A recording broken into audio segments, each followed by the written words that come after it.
ఓం గం గణపతియే నమః. శ్రోతలకు నమస్కారం. మన ఛానల్కు స్వాగతం. శ్రీ స్కాంద మహాపురాణం వైష్ణవ ఖండంలో అగ్నితీర్థ మహత్యం తరువాత భాగం. నారదుడు ఇట్లు పలికెను: ఈ నిర్జరారణ్యమున నన్ను అనుగ్రహించుటకు వచ్చిన నీవెవరు?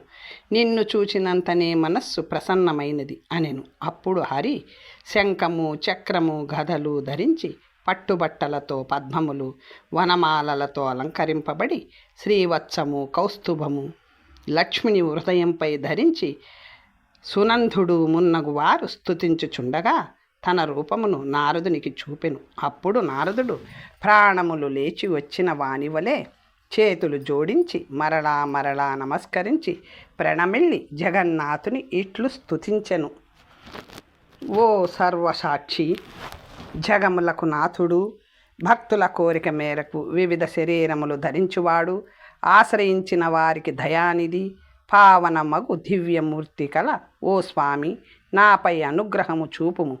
లోకములకు హితము కలిగించు సత్పురుషులకు సంతోషమునిచ్చు ప్రసన్నముగా విలాసముగా నవ్వుచూ చూచునట్టి స్వరూపమగు ఓ స్వామి, నన్ను అనుగ్రహింపుము.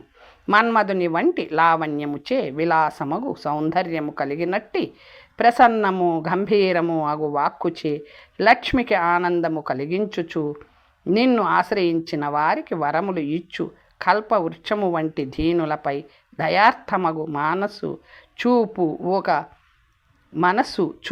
ఓ స్వామి, అనుగ్రహింపుము. నీ పాదములను పద్మములతో నిరంతరము అర్చించినతో జ్ఞానము అను కత్తితో సంసార బంధములను త్రెంచి బ్రహ్మ సుఖమును పొంది కష్టములకు దూరము అగుదురు. అట్టి దీన దయార్థ హృదయుడవగు ఓ స్వామి, అనుగ్రహింపుము. సంసారమను సముద్రమునకు వారధి వంటి సృష్టికి స్థితికి లయకు కారణమైనట్టి అనంతమగు నామములు కలిగినట్టి బ్రహ్మ సుఖానుభూతిని కలిగించు ఓ స్వామి, అనుగ్రహింపుము. ఇంద్రియములను అధిష్ఠించిన భూత సూక్ష్మములకు వికాసము కలిగించుట జ్యోతి స్వరూపముల యందు వరిష్ఠుడైనట్టి తన మాయచే జీవాత్మను పొందునట్టి ఏకేశ్వరుడవైనట్టి ఓ స్వామి, నన్ను అనుగ్రహింపుము. నీ చూపులు అనుగుణములచే ఈ పాంచభౌతిక శరీరము అలదబడి గొప్ప గుణములకు ఆశ్రయమగుచున్నది. నీవు ఒక్కడివైనను పెక్కు గుణములకు ఆలవాలము దీనులకు రక్షించు ఓ స్వామి, నన్ను అనుగ్రహింపుము. నీ మార్గమును అనుసరించు దేవతలు ఆపదలు అను సముద్రమును చిన్నపిల్లవాని అడుగువలే సులభముగా దాటి స్వర్గమునందు సుకులై నివసించుదురు. ఓ వాసుదేవ, సర్వాకర్షణ సంకర్షణ ప్రద్యుమ్న అనిరుద్ధ సమస్త జీవులకు ఆత్మరూపమైన ఓ స్వామి, నీకు నమస్కారం. నేడు నా జీవితము తపస్సు జ్ఞానము నీ దర్శనము వలన సఫలములైనవి. స్వామి ఇట్లు పలికెను: ఓ నారద, నీ ఈ స్తుతిచే సంతుష్టుడనైతిని. నీకంటే భక్తుడు ముల్లోకములలో లేడు. నీకు వరము ఇచ్చుటకు వచ్చిన నా నుండి వరమును కోరుకొనుము అనెను. అప్పుడు నారదుడు ఇలా పలికెను: ఓ దేవా, నీవు వరము ఇచ్చువాడవు. నేనా వరము పొందుటకు అర్హుడను అయినట్లయితే నీ పాదముల యందు నిశ్చల భక్తిని అనుగ్రహింపుము. నేను తపము చేసిన శిలను నీవు ఎప్పుడును వదలరాదు. నీ తీర్థమును దర్శించినను తాకినను స్నానము చేసినను ఆచమనము చేసినను వారికి ముక్తి కలుగవలయను. ఇది 3వ వరము. స్వామి ఇట్లు పలికెను: ఓ నారద, నాకు నీపై గల వాత్సల్యము వల్లనే అట్లే అగును. చరాచరములగు ఇచ్చట నిస్సంశయముగా ముక్తి కలుగును అని పలికి స్వామి అంతర్ధానమయ్యెను. నారదుడు కొన్ని దినములు అచ్చట గడిపి సంతుష్టుడై మధుపురికి వెళ్ళెను. స్కందుడు అడిగెను: మార్కండేయ శిలను గూర్చి చెప్పుము. దాని వలన ఎట్టి పుణ్యము ఎట్టి ఫలము కలుగును, ఆ పేరు ఎట్లు కలిగెను అనెను. అప్పుడు శివుడు ఇట్లు చెప్పెను: పూర్వము త్రేతాయుగపు అంతమున మృఖండ మహర్షి కుమారుడు తాను అల్పాయుష్కుడని తెలుసుకొని గొప్ప తపస్సు చేసెను. 12 హరిని పూజింపగా 7 కల్పముల ఆయుష్యును ప్రసాదించి అంతర్ధానమయ్యెను. పిమ్మట మార్కండేయుడు తీర్థాటనము చేయుచు మధురానగరమునందు నారదుని దర్శించెను. నారదుని పూజించి ప్రణమిల్లగా విష్ణువు నివసించు బదిరీ ఆశ్రమము గూర్చి దాని మహత్యమును గూర్చి తెలుపవలేను. నారదుడు ఇట్లు చెప్పెను. నీవు వ్యర్థముగా తీర్థాటనము చేసి శ్రమపడుచుంటివి. బదరీ క్షేత్రమును దర్శింపుము. అచ్చట నీవు విష్ణువును స్వయముగా చూడగలవు అని చెప్పగా మార్కండేయుడు బదరికి వచ్చెను. స్నానము చేసి రాతిపై కూర్చొని అష్టాక్షరిని జపించెను. 3 రాత్రులు గడిచిన తరువాత స్వామి ప్రత్యక్షమయ్యను. శంఖము, చక్రము, గద, పద్మము, వనమాల ధరించిన స్వామిని చూచి దిగ్గున లేచి ప్రేమతో గద్గదమైన వాక్కులతో ప్రణమిల్లి స్వామిని స్తుతించెను. మార్కండేయుడు ఇట్లు పలికెను. ఈ అశాశ్వతమగు సంసారమున నీ చరణ కమలములే సారము కలవి. మానవులు ముక్తిని పొందుట ఎట్లు? ఓ పరమేశ్వర, నన్ను రక్షింపుము. తాపత్రయముచే అలసిన అనేక అజ్ఞానములచే ముసురు కొనబడిన సంసారమను కూపమునందు భ్రాంతి పొందిన నన్ను రక్షింపుము. పెక్కు యోనుల యందు జన్మించి గర్భవాస దుఃఖమును అనుభవించిన నన్ను కాపాడుము. శరీరమును క్రుములు భక్షించుచుండగా ఆకలి దాహముచే అల్లాడుచు అంత్రపు లోపలి భాగమున గర్భమున పడి ఉండు నన్ను రక్షింపుము. అమేధ్యము మొదలైనవి పూసుకొని కదలలేక శ్రమపడుచు చేసిన కర్మలు తలుచుకొని కుములుచుండు నన్ను కాపాడము. నిశ్వసించుటకు కూడా శక్తి లేని భయపడుచున్నట్టి గర్భవాస దుఃఖము అనుభవించుచున్నట్టి నన్ను కావుము. ముసలితనము, మరణము, బాల్యము మొదలగు దుఃఖములచే పీడింపబడు దుఃఖసాగరమునందే సుఖమున్నదని తలచు నన్ను రక్షింపుము. ఒకప్పుడు కృమిగా, స్వేదజముగా, ఉద్భజముగా మానవునిగా పుట్టి తిని అన్ని యోనుల యందు పుట్టి ఆపద వలన తేజస్సు కోల్పోయి అనాథనైన నన్ను కృపతో కాపాడుము అని కృష్ణుని స్తుతించగా స్వామి తుష్టుడై ఇష్టమగు వరము కోరుకొమ్ము అనెను. మార్కండేయుడు ఇట్లు పలికెను. ఓ దీనవత్సల, నాపై దయగలిగినచో నీపై నిశ్చల భక్తి కలుగునట్లు అనుగ్రహింపుము. ఈ శిలయందు ఎల్లప్పుడూ నివసింపుము. సూతుడు ఇట్లు చెప్పెను. మహావిష్ణువు వలె అని పలికి అచ్చటనే అంతర్ధానమయ్యెను. మార్కండేయుడు తుష్టుడై తండ్రి ఆశ్రమమునకు వెళ్ళెను. కనుక ఆ స్థానము పరమ పుణ్యమైనది, సమస్త పాపములను హరించున్నది. విన్నవారికి, వినిపించిన వారికి స్వామి ఎందు స్థానము కల్పించున్నది. గరుడ, వారాహి, నారసింహ శిలా మహత్యము. స్కందుడు ఇట్లు అడిగెను. వైనతేయ, శిల యొక్క మహత్యమును, దాని వలన కలుగు పుణ్యమును, ఫలమును, ప్రభావమును నాకు తెలుపుము. శివుడు ఇట్లు చెప్పెను. కశ్యపుని వలన వినతకు గరుడు, అరుణుడు అను 2 గొప్ప బల పరాక్రమము కల పుత్రులు పుట్టిరి. వారిలో అరుణుడు సూర్యుని రథమునకు సారథి. బదరికి దక్షిణ భాగమందున్న గంధమాదన పర్వతముపై విష్ణు వాహనమగుటకై గరుడు గొప్ప తపస్సు చేసెను. ఇట్లు హరిని చూడగోరి 30,000 సంవత్సరములు గడిచిపోగా స్వామి పట్టుబట్టలు ధరించి తన ఆయుధములతో తూర్పు దిక్కున పున్నమి చంద్రుని వలె ఆవిర్భవించి మేఘ గంభీరమగు కంఠస్వరముతో గరుడుని పిలిచెను. అయినప్పటికీ అంతఃసమాధి ఎందున్న గరుడు తన తపస్సును వదిలి బహిర్ముఖుడు కాలేదు. అప్పుడు స్వామి గరుడుని లోనికి గాలి రూపమున ప్రవేశించి బహిర్ముఖునిగా చేసి బయటకు వచ్చెను. భగవంతుడగు విష్ణువును చూచి గరుడు తొట్రుపాటున వదిలి ఆనందముతో పలకరించగా స్వామిని చేతులు జోడించి ఇట్లు స్తుతించెను. ముల్లోకముల యందలి జనుల మనస్సులలో గల పాప సమూహమును త్రుంచినవాడా, నీకు జయము. సమస్త దేవతలు నమస్కరించు పద కమలములు పరిమళములచే శత్రువులను అణచినవాడా, ప్రకాశించుచున్న సమస్త దేవతల దానవుల కిరీటముల కాంతిచే వెలసిల్లుచున్న పాదపీఠము గలవాడా, నిన్ను శరణు కోరి వారి మనస్సులలోని చీకట్లను తొలగించువాడా, చంద్రుని వలె 3 విధములగు సంతాపము సమూహమును హరించు పదయుగళము కలవాడా, జగత్తు యొక్క సృష్టి స్థితి లయలకు కారణమగువాడా, మూడు మూర్తుల యొక్క కీర్తిచే వ్యాపించిన సమస్త విశ్వము కలవాడా, సూర్యుని వలె నీ భక్తుల హృదయములు పద్మములకు తుమ్మెద వంటి వాడా, సమస్త వేదములచే తెలియబడు మానసము కలవాడా, నిజ జనుల ముని జనుల నమస్కరించు కాలిగోళ్లకు నమస్కరించు దేవతా సమూహము కలవాడా, ఓ జగన్నాథ నీకు నమస్కారం. మరియు 8 శక్తులతో కూడి వనమాలను ధరించి పట్టు వస్త్రములు పూలమాలలు ధరించి లక్ష్మీ పాదములు ఒత్తుచుండగా విలసిల్లు ఓ స్వామి నన్ను రక్షింపుము.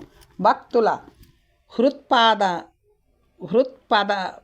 హృత్పద్మాలపై విలసిల్లు మూర్తితో దుష్ట దానవులను నిర్జించిన కీర్తితో శరణు కోరిన వారిని కాపాడు వారధివైన ఓ భువనేశ నన్ను కాపాడుము. చరాచరములు 3 విధములగు తాపములను హరించు చంద్రుని వంటి వాడా, వెలుగుచున్న సూర్యుని వంటి కాంతి కలవాడా, ఒక్కడవైనప్పటికీ పెక్కు రూపములు ధరించువాడా, మహామతి ఈశ నీ మాయచే నన్ను కాపాడుము. భక్తి చింతనము చేయు వారికి కోరిన రూపమున మార్గమును అనుసరించి గొప్ప మేలు చేయువాడా, ప్రభువు యొక్క రీతి ఇది అని చూపు ఓ గుణశాలి నన్ను రక్షింపుము. యజ్ఞమును భుజించువాడా, హృదయ బంధనమును ధరించువాడా, విశ్వమూర్తి అబలల వస్త్రములను అపహరించినవాడా, పాలించుటయందు గొప్పవారి కొరకు పెక్కు దేహములను ధరించినవాడా, ఇది నీకు విలాసము మమ్ము కాపాడుము.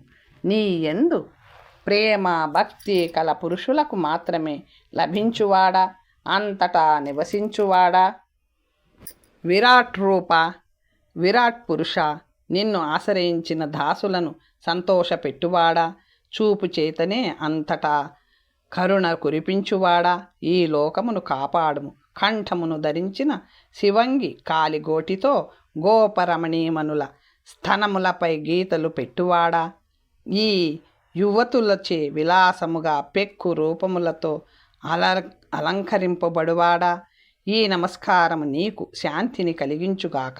దండము ధరించిన నీ హస్తమే జనులకు వారి హితమును ఆదేశించినది, గొప్పవారిని కూడా పవిత్రులను చేయునది. అట్టి హస్తము విశ్వము యొక్క దుఃఖమును శమింపచేయునది అగుగాక. ఈ విధముగా గరుడు స్వామిని స్తుతించి స్వామి పూజకై త్రిపద గామిని అగు గంగను రావించెను. అప్పుడు ఆ గంగ 5 పాయలుగా కొండపై ప్రత్యక్షము కాగా గరుడు ఆ నీటితో స్వామి పాదములను కడిగెను. స్వామి వరము కోరుకొమ్మనగా గరుడు తాను స్వామికి వాహనమగునట్లు అనంతమగు బల పరాక్రమములు కలిగి సురాసురులచే అజేయుడగునట్లు తాను తపము చేసిన శిల అన్ని పాపములను హరించునదై తన పేరుతో ఖ్యాతికెక్కునట్లు ఆ శిలను తలచినంతని అన్ని విషవ్యాధులు నయమగునట్లు వరములు కోరెను. తన యందు వినయముగా నిలచిన గరుడునితో స్వామి వల్లె అని పలికి ఇట్లు చెప్పెను. నీవు నారదుడు సేవించిన బదరికి వెళ్ళుము. నారద తీర్థము మున్నగు వాటిలో స్నానము చేసి 3 దినములు ఉపవాసము చేయుము. అచ్చట నేను నీకు సులభముగా దర్శనమును ఇచ్చెదను అని పలికి స్వామి మెరుపు తీగ వలె అంతర్ధానమయ్యెను. అప్పుడు గరుడు త్వరగా బదరికి చేరెను. అగ్నితీర్థమునకు వచ్చి శిలను దర్శించి నారదాది తీర్థములయందు స్నానము చేసి వ్రతము మొదలు పెట్టెను. పిమ్మట నారద తీర్థమందు భగవంతుడు ఉండుట చూచి యథావిధిగా నమస్కరించి స్వామి ఆజ్ఞపై నగరమునకు వెళ్ళెను. అప్పటి నుండి అచ్చటి శిలకు గారుడి అను పేరు కలిగెను. స్కందుడు ఇట్లు అడిగెను, ఓ ఈశ్వర, వారాహి శిలను గూర్చి దాని పుణ్యమును గూర్చి ఫలమును గూర్చి ఆ పేరు ఎట్లు కలిగెనో వివరముగా చెప్పుము. శివుడు ఇట్లు చెప్పెను, స్వామి, యుద్ధమునందు హిరణ్యాక్షుని చంపి రసాతలము నుండి భూమిని ఉద్ధరించి బదరికి వచ్చెను. కల్పాంతము వరకు యోగమునందు ఇచ్చట నిలిచెను. బదరి యొక్క గొప్పతనము వలననే స్వామి ఇచ్చట నిలిచెను. శిలారూపమున స్వామి అచ్చట నిలిచెను. అచ్చట స్వచ్ఛమగు గంగానది నీటి యందు స్నానము చేయవలేను. శక్తి కొలది దానమిచ్చి శాంతమగు మనస్సుతో రాత్రింబవళ్ళు ఏకాగ్ర చిత్తముతో ధ్యానము చేయవలేను. అప్పుడు శిలయందు స్వామి కనిపించును. పిమ్మట సాధకుడు కోరిన కోరికలన్నీయును దుష్కర్ములైనను తీరును. స్కందుడు ఇట్లు అడిగెను, తండ్రి నారసింహ, శిల మహత్యమును తెలుపుము. నీ వలన దుర్లభమైన విషయములను ఎన్నటినో తెలుసుకొనగలిగి తిని. శివుడు ఇట్లు చెప్పెను, హరి హిరణ్యకశిపుని తన గోళ్ల చేత చీల్చి క్రోధాగ్నిచే మండుచు ప్రళయ కాలాగ్ని వలె ఉండెను. దేవతలు వచ్చి దూరముగా నిలిచి విలాసముగా అట్టి రూపమును ధరించిన స్వామిని స్తుతించిరి. ప్రసన్నుడైన స్వామి తన ఉగ్ర రూపముచే సురాసురులను భయపెట్టుచు దేవతలకు సుఖము కలిగించు వరము కోరుకొమ్మని మత్తుడై పలికెను. దేవతలకు అధిపతి అయిన బ్రహ్మ చిరునవ్వుతో ఇట్లు పలికెను, ఓ నారసింహ, ఈ అత్యుగ్రమగు రూపము ప్రాణులందరకు భయము కొల్పునది కనుక దీనిని ఉపసంహరింపుము. స్వామి తన రూపమును అనేకములుగా చేసి పర్వతములపై దివ్యమూర్తులుగా ఉంచి ప్రసన్నుడై, ఓ దేవతలారా, మీ కొరకు ఇంకనూ చేయవలసినది ఏమున్నది అని ప్రశ్నించెను. ఈ దివ్యమగు రూపముచే విశ్వమునంతటిని సంక్షోభపరిచితిని కనుక ప్రశాంతము అంతరంగమున సుఖమును ఇచ్చునది అగు 4 భుజములు కల రూపమును దర్శనమిమ్ము, అది ఏ వరము అని దేవతలు పలికిరి. స్వామి దానికి అంగీకరించి ప్రసన్నముగా చూచి బదరికాశ్రమమునకు వచ్చి గంగానది యందు క్రీడించుచుందును అని పలికెను. దేవతలు భయము తొలగగా నీటి మధ్యనున్న స్వామిని చూచి నమస్కరించి ప్రదక్షిణము చేసి శాంత మనస్కులై తమ తమ పురములకు వెళ్ళిరి. పిమ్మట తపోధనులగు ఋషులు భక్తిభావముతో తలలు వంచి అచ్చటకు వచ్చి అత్యద్భుత మగు నృసింహ రూపమును చూచి చేతులు జోడించి ఇట్లు స్తుతించిరి, సమస్త లోకముల అధినాథుడా, ఓ విశ్వేశ, నీకు నమస్కారం. విశ్వమునకు అభయమిచ్చువాడా, విశ్వమూర్తి, దయాసముద్రుడా, కొలువదగు పవిత్రమగు పాదపద్మయుగళము కలవాడా, శ్రీశ, మాపై దయచూపుము. నీవు ఒక్కడివైనప్పటికీ నీ మాయచే పెక్కు రూపములు ధరింతువు. ఒక్కొక్క పాత్రలో పాలు ఒక్కొక్క రూపమును కనిపించినట్లు భక్తుల కోరికపై విచిత్రములగు రూపములను పొందు, ఓ విశ్వానన, విశ్వభావన, కృప చూపుము. అప్పుడు స్వామి ప్రసన్నుడై చక్కని వరము కోరుకొమ్మనెను. ఋషులు ఇట్లు పలికిరి, ఓ జగన్నాథ, నీవు సంప్రీతుడవైనచో ఈ భదరిని ఎప్పుడును వదిలిపెట్టకుము. మేము కోరు వరము ఇది మాత్రమే.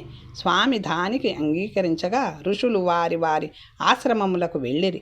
నృసింహుడు శిలారూపమున జలక్రీడలు ఆడుచుండెను. 3 దినములు ఉపవాసముండి జపము ధ్యానము చేయుచున్నచో స్వామి నృసింహ రూపమును తప్పక చూడవచ్చును. ఈ కథను శ్రద్ధగా విన్నవారు, శుచిగా వినిపించిన వారు పాపములు నశించగా వైకుంఠమున స్థానము పొందెదరు. స్వామి బదిరి ఎందు నివసించుటకు కారణము. స్కందుడు ఇట్లు అడిగెను, భగవంతుడగు హరి అచ్చట నివసించుటకు హేతువేమి? స్వామిని చూచుటచే ఎట్టి ఫలము పుణ్యము కలుగును. నైవేద్యమున భుజించిన, మహాపూజ చేసిన, ప్రదక్షిణము చేసిన ఎట్టి ఫలము కలుగునో తెలుపుము. శివుడు ఇట్లు చెప్పెను, పూర్వము కృతయుగమందు స్వామి సమస్త జీవుల హితమునకై మూర్తిమంతుడై అందరకు కనిపించుచు తపోయోగములను ఆశ్రయించి ఉండెను. త్రేతాయుగమందు యోగాభ్యాసం చేయు ఋషులకు, ద్వాపరమున ధ్యాననిష్ఠులైన వారికి మాత్రమే కనిపించుచుండెను.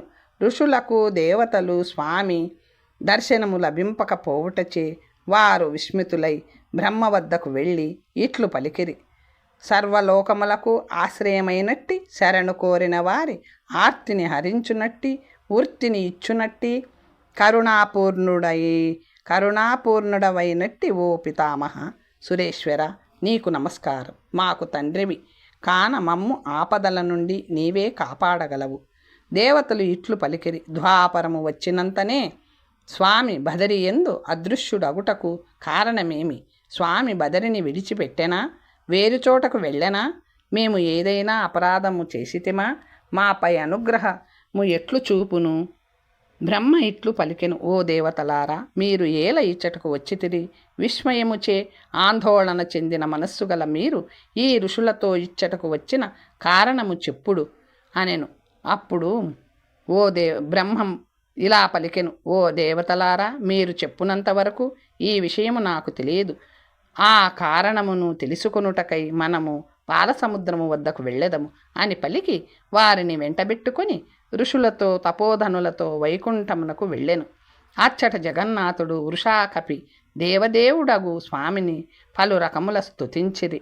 ఓ పురుషాధ్యక్ష, సర్వభూతములలో ఉండువాడా, వాసుదేవ, అఖిలములకు ఆధారమైనవాడా, జగత్తుకు కారణమైనవాడా, జగన్మయ, నీకు నమస్కారం. నీవే సమస్త జీవులకు కారణము, నాథుడవు, ఆశ్రయమిచ్చు వాడవు. మాయాశక్తి సహాయము వలన ఒక్కడవైనను పెక్కు రూపములు సంచరించు వాడవు. నటుని వలె పెక్కు రూపములు ధరించు. ఓ అవ్యయ, నీవు అంతటా వ్యాపించిన వాడవు, దయాళువువు, భక్తుల మనోపద్మముల యందు ఉండువాడవు, వివిధ ఆనందములనిచ్చు ఓ జగత్పతి, నీకు నమస్కారం. ఆపదలను అడవిని కారుచిచ్చు వంటివాడా, సమస్త శక్తులు కలవాడా, దేవతలను కాపాడువాడా, చరాచరములకు ఆత్మరూపమైనవాడా, ఓ అనంత కృపా కటాక్షములతో మమ్ము కాపాడుము. ఒక్కసారి అయినను నీ నామము అను అమృతమును త్రాగినచో మోక్షమును కూడా గడ్డిపోచవలే తలుచును. అట్టి నిన్ను భజించెదను. అవిద్య యొక్క ప్రతిబింబము వలన జీవునిగా ప్రతిభాసించునట్టి తెలిసినచో ఆ భ్రాంతిని తొలగించునట్టి ముల్లోకములను పావనము చేయునట్టి నీకు నమస్కారము. గంధర్వులు ఇట్లు పలికిరి, స్వామి, పదములను అంటిన నీటిని త్రాగిన వారు తల్లిపాలను త్రాగరు, అనగా మరుజన్మ ఉండదు. ప్రసంగవశాత్తు స్వామి నామంను ఉచ్చరించినచో మృతామృతము లేని మోక్ష పదవిని పొందెదరు అని వారు స్తుతించగా, స్వామి పాలకడలి నుండి లేచి బ్రహ్మకు మాత్రమే దర్శనమిచ్చెను. బ్రహ్మ అది తెలుసుకొని స్వామికి నమస్కరించి, ఓ దేవతలారా, శ్రద్ధగా వినుడు. లోకమంతటా చెడుబుద్ధి కలవారు ఎక్కువగుటచే స్వామి అంతర్రహితుడయ్యను. అది విని దేవతలందరూ స్వర్గమునకు వెళ్ళిరి. పిమ్మట స్వామిని నేను శంకరుడను యతి రూపమున అవతరించి నారద తీర్థము నుండి తీసి లోకములకు మేలు కలిగించుటకై ప్రతిష్ఠింతును.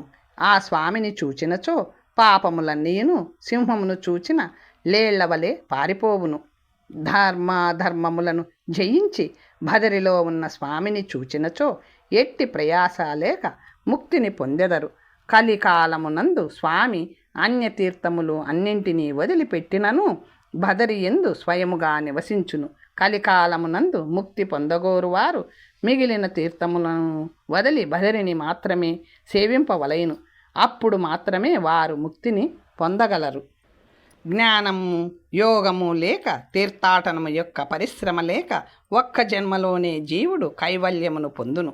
వేలాది జన్మలలో స్వామిని పూజించిన వాడైనను భదరికి వెళ్ళినచో ముక్తిని పొందును. ప్రసంగవశమున భదరి అని పలికినచో సంసారము అను చీకటి దీపపు వెలుగు నశించును. దీపమును చూచినచో చీకటి వలన బాధ తొలుగునట్లు భదరిని చూచినచో మృత్యుభయము ఉండదు. భదరిని చూచినంతనే పాపములు అన్నియు ఏడ్చుచూ పారిపోవును.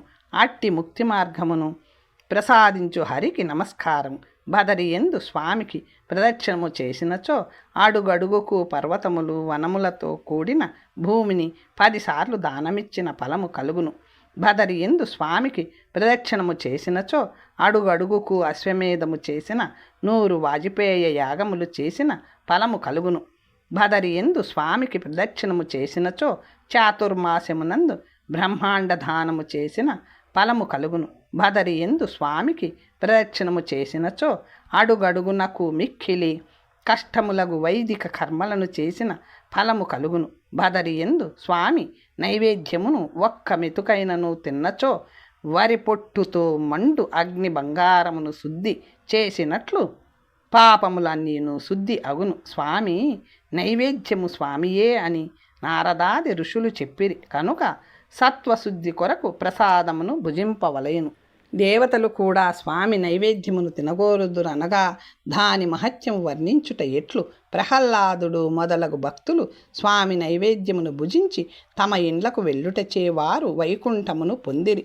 బాల్యము, యవ్వనము, వార్ధక్యములలో తెలిసి చేసిన పాపములు అన్నీయు బదరియందు స్వామి నైవేద్యమును భుజించుటచే నశించును.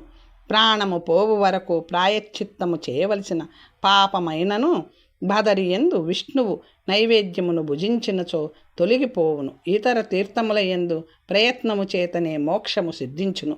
కానీ బదరియందు విష్ణు నైవేద్యము భుజించినచో అనాయాసముగా సాలోక్యము కలుగును. హృదయమునందు స్వామి రూపము, ముఖమున నామము, ఉదరమున నైవేద్యము, తలపై నిర్మాల్యముతో కూడిన పాదోదకము ఉన్నచో అతడు సాక్షాత్ విష్ణువే.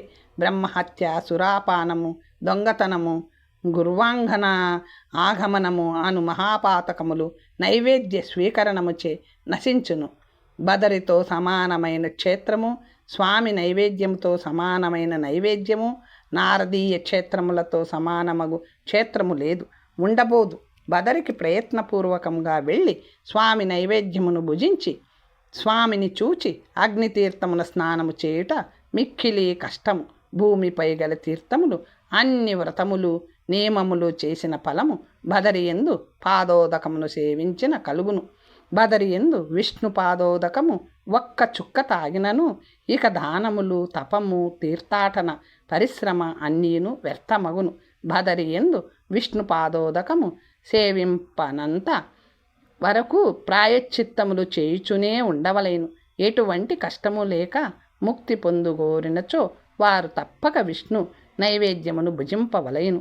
పాపములను గ్రహించు మానవులకు బదరీ యాత్ర చేయుట వలన కలుగు ఫలము కొద్దిపాటి కూడా కలుగదు. విష్ణు నైవేద్యమును తమో గుణములచే మోహితులగు వారు మాత్రమే నిందింతురు. నైవేద్యమును భుజించినచో సత్వగుణ వృద్ధి కలుగును. నైవేద్యమును స్వయముగా తీసుకొని వచ్చి బ్రాహ్మణులకు భోజనము పెట్టినచో వారు ధన్యులగుదురు. ఆ ఫలముతో పోల్చినచో తులాపురుష దానము వలన కలుగు ఫలము కూడా తక్కువ అగును. సూర్యగ్రహణము సంభవించినప్పుడు కురుక్షేత్రమున మహాదానం చేసిన ఫలము బదరియందు నైవేద్యమును భుజించుటచే కలుగును. స్వామికి సంతోషము కలిగించుటకు సులభమగు ఉపాయము బదరియందు నైవేద్యమును గ్రహించుటయే. అచ్చట ఎతులు భోజనము పెట్టినచో విష్ణువునకు అపరాధము చేసిన వాడైనను ఇష్టుడగును. విష్ణువుతో సమానమగు దైవము, బదరితో సమానమగు నగరము, భిక్షువులతో సమానమగు సత్పాత్రము, ఋషి తీర్థముతో సమానమగు తీర్థము లేవు. అచ్చట చాతుర్మాస్యము చేసిన వారి ఫలమును వర్ణించుట బ్రహ్మకు కూడా శక్యము కాదు. భిక్షకులకు భోజనము పెట్టినచో వేదాంతము వినుట వలన కలుగు ఫలమునకు 10 రెట్ల ఫలము లభించును. బదరిని చూచినంతనే భిక్షకులకు అచ్చట నివసించు కోరిక కలుగును. మూర్ఛరోగము కలవారు, ఊప శరీరము కలవారు బదరిని దర్శించినచో ముక్తి వారి అరిచేతి యందు ఉండును. జ్ఞానులైనప్పటికీ అజ్ఞానులు అయినప్పటికీ సన్యాసము స్వీకరించి వ్రతములు గ్రహించి బదరిని దర్శించినచో వారు కోరిన కోర్కెలన్నీయును తీరును. ఈ అధ్యాయమును ప్రసంగవశాత్తు విన్నను పాపములు అన్నీయు నశించి విష్ణులోకమును పొందును. వసుధారా తీర్థ మహత్యము. స్కందుడు ఇట్లు అడిగెను, ఓ తండ్రి, నీ చేతి నుండి కపాలము జారిపడిన చోటగల తీర్థము యొక్క మహత్యమును దయతో తెలుపుము అనెను. అప్పుడు శివుడు ఇట్లు చెప్పెను, ఇది మిక్కిలి రహస్యమైనది. సురాసురులు నమస్కరించున్నది. బ్రహ్మహత్యాపాతకమును కూడా పోగొట్టునది. కపాలమునందు 5 తీర్థములు కలవు. అచ్చట చేసిన తపము, దానము, స్నానము అన్నియు అక్షయములు అగును. గయ కంటే 8 రెట్లు అధికమగు పితృతీర్థమున పిండ ప్రదానము చేసినచో పితరులు నరకము నుండి ఉద్ధరింపబడుదురు. తిలతర్పణము ఇచ్చినచో వారు స్వర్గమును పొందుదురు. రాత్రింభవళ్ళు నిష్ఠతో జపము చేసినచో అతడు కోరినది ఆ క్షణమే తీరును. కపాల మోచనము నందు పితృకర్మలు చేయుట ఇతర పార లౌకిక కర్మలు చేయుట కంటే అధికము. స్కందుడు ఇట్లు అడిగెను, బ్రహ్మతీర్థము ఎచ్చట ఉన్నది, ఎట్టి ఫలము కలుగును, అచ్చట ఎవరు నివసింతురు అనెను. అప్పుడు శివుడు ఇలా చెప్పెను, ఒకసారి విష్ణువు నాభియందు పుట్టిన పద్మమందున బ్రహ్మ వద్ద నుండి మధుకైటబులు వేదములను ఎత్తుకొని పోయిరి. నిద్రలేచిన బ్రహ్మ వేదములు కానరాక సృష్టిక్రమము మార్చెను. అప్పుడు బదరికి వచ్చి సనాతనుడగు స్వామికి నమస్కరించి స్తుతించెను. అప్పుడు స్వామి కుండము నుండి గుర్రపు తలతో తన ఆయుధములు ధరించి పట్టుబట్టలు ధరించి తెల్లని మేని ఛాయతో 4 చేతులతో మండుచున్న చూపులతో ఉద్భవించెను. అత్యద్భుతముగా కఠోరములగు చూపులతో కదులుచు ఉరుముచున్న మేఘముల వంటి శబ్దంతో తన తేజస్సుచే తక్కిన కాంతులను తక్కువ చేయుచు కృపామయుడై బ్రహ్మ ఎదుట నిలిచెను. బ్రహ్మ మిక్కిలి ఆశ్చర్యము చెంది నమస్కరించి స్తుతించి ప్రసన్ని చేసుకొనెను. బ్రహ్మ ఇట్లు పలికెను: ఓ కమలనాభ, కమలాశ్రయ, కమలవాస, విశాల వనమాలి, నీకు నమస్కారం. విజ్ఞానమాత్ర, గుహావాస, నివాసి, ఋషికేశ, శాంతుడా, భగవంతుడా, నీకు నమస్కారం. నీ భక్తులను రక్షించుటకు వివిధ అవతారములను ఎత్తినవాడా, శార్ఘమును ధరించువాడా, అనంతమగు క్లేశములను నాశనము చేసినవాడా, గదాధారి, ఓ బ్రహ్మ, నీకు నమస్కారం. సంసారమందలి వివిధ ఆసారములను నివృత్తి చేయువాడా, సమస్త జీవులను కాపాడువాడా, ఓ విష్ణు జిష్ణు, నీకు నమస్కారం.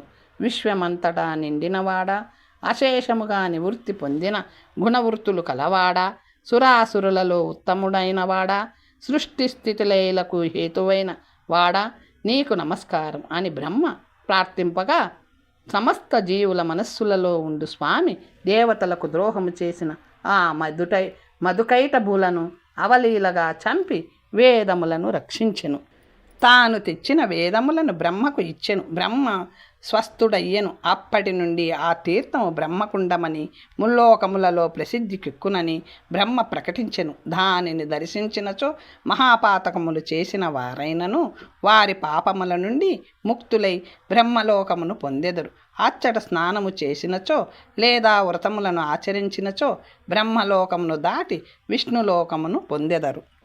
తరువాత కథ వచ్చే భాగంలో తెలుసుకుందాం. నమస్తే.